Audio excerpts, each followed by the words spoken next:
Mettez pause. Cherchez vous-même la solution avant de regarder la correction. Bonne vidéo. Dans cet exercice, on nous demande parmi les vecteurs U1, U2, U3, U4, lequel ou lesquels sont normales au plan BIK. Pour cela, on nous rappelle que quand on a une base orthonormée IJK, si un vecteur U s'écrit XI plus YJ plus ZK, alors le vecteur U a pour coordonnées X, Y, Z dans la base IJK. Si deux vecteurs U et V ont pour coordonnées X, Y, Z, X', Y', Z', dans une base orthonormée, leur produit scalaire est le produit de leur abscisse plus le produit de leurs ordonnées plus le produit de leurs côtes. Un vecteur N est normal à un plan ABC si le vecteur N est orthogonal à deux vecteurs non colinéaires de ce plan ABC. Par exemple, le vecteur N est orthogonal au vecteur AB et au vecteur AC qui sont forcément non colinéaires étant donné que ABC est justement un plan. Tout vecteur colinéaire à un vecteur normal à un plan est forcément lui-même normal à ce plan. Donc, pour trouver parmi les vecteurs proposés U1, U2, U3, U4, lequel ou lesquels sont normales au plan BIK, on va calculer les produits scalaires entre, par exemple, U1 avec BI et U1 avec BK, car BI et BK sont deux vecteurs non colinéaires du plan BIK. Si on voit que U1 est orthogonal à ces deux vecteurs, on pourra conclure que U1 est un vecteur normal au plan BIK. Sinon, on dira que U1 n'est pas un vecteur normal au plan BIK. Donc, pour pouvoir calculer ce produit scalaire, on a besoin de trouver d'abord les coordonnées des vecteurs BI et BK. Pour cela, on va se déplacer de B vers I en utilisant notre base orthonormée.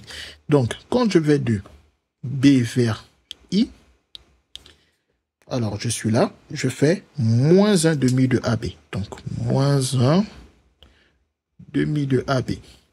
Et ensuite, je fais une fois 1 demi de AD et encore une autre fois 1 demi de AD. Donc, plus 2 fois 1 demi de AD. Et ensuite, pareil, pour monter jusqu'à I, je fais encore une fois 1 demi de AE et encore une autre fois 1 demi de AE. Donc, ça me fait 2 fois 1 demi de AE. Je peux donc dire que le vecteur BI il a pour coordonnées moins 1, 2, 2 dans ma base orthonormée.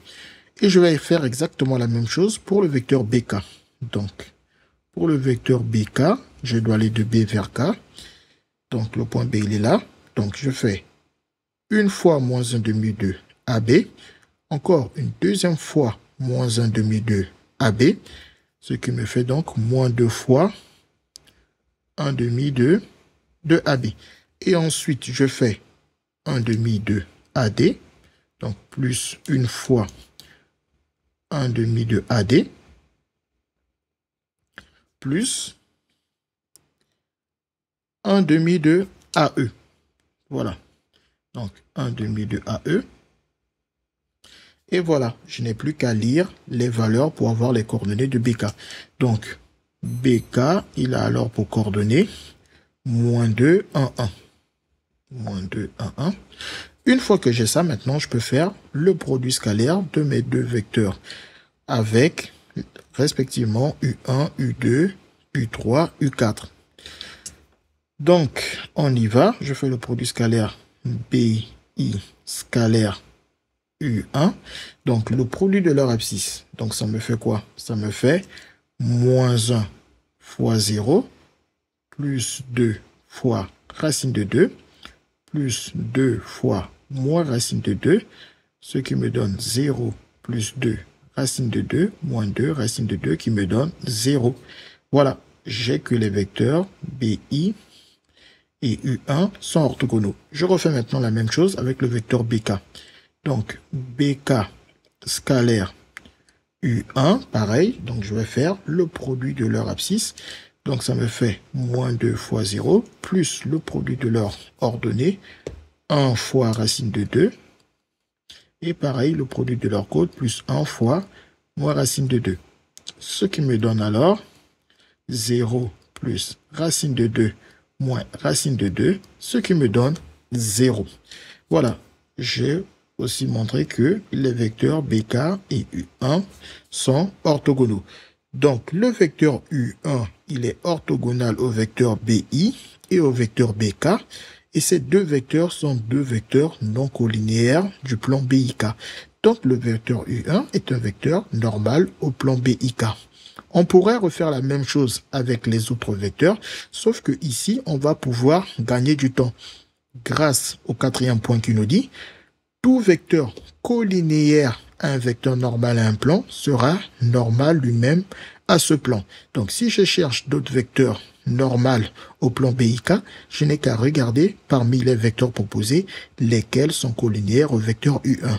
Par exemple, le vecteur U2, il est facile de voir que je peux passer de moins racine de 2 à 2 en multipliant tout simplement par moins racine de 2. Voilà, donc vous connaissez la règle des signes, moins fois moins plus, racine de 2 fois racine de 2, ça fait racine de 2 au carré qui donne 2. Et je peux vérifier que ça marche aussi pour la deuxième coordonnée. Racine de 2 fois moins racine de 2, plus et moins, ça fait bien moins. Racine de 2 fois racine de 2, ça fait 2. Et 0 fois moins racine de 2, ça fait bien 0. On a que le vecteur U2 est égal à moins racine de 2. Le vecteur U1, donc ces deux vecteurs étant collinéaires, on peut conclure que le vecteur U2 est donc lui aussi un vecteur normal au plan BIK.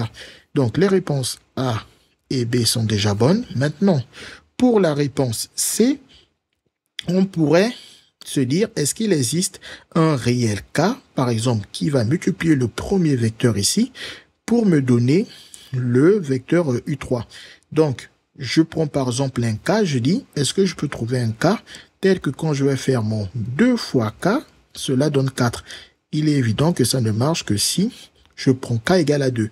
Et quand je teste 2 pour les autres coordonnées, mais ça ne marche pas parce que quand je fais moins 2 fois 2, ça aurait dû me faire moins 4 alors que moi j'ai 4. Et si je fais 0 fois 2, ben ça ne me fait pas 2.